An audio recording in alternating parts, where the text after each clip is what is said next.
Hey, service leaders, here's your sermon preview for Sunday, October 28th. We're going to continue in our series about God and politics. This week, we're going to talk about the role of government.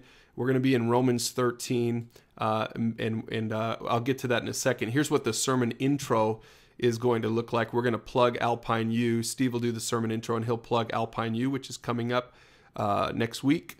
And it's this kind of U, University of Utah. Not Utah State. Actually, we might use a little bit of humor. We like to try to use humor and talk about Alpine U there. And then he'll do a little recap. And here's what the sermon will be. Here are the 3 points for the sermon. Basically, the role of government is, first of all, good government restrains evil. And we'll talk about that. We'll talk about that from a biblical point of view. Again, looking at Romans 13. So if you want to go take a look at Romans 13, feel free to do that in preparation for this week. And we'll talk a little bit about what it looks like when that doesn't happen. The second point is that good government promotes good. Again, this flows right out of Romans 13. And we'll talk a little bit about Acts 25, Acts 19 as examples of that when Paul appeals to the government.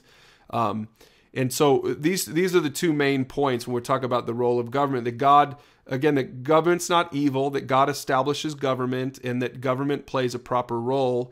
But we're going to close with this observation, and this biblical truth is that good government cannot produce good people. We'll talk about the fact that the only path to real hope and change is through the gospel, through Jesus Christ. That only God can change hearts. Government can't change hearts. So even though government has its role, still the church has its role, and God's kingdom has his role. So we'll talk about that, and actually that's referred to a little bit in Romans 13. So we'll probably stay right in Romans 13 to make that final point. And so that is where we're going this week.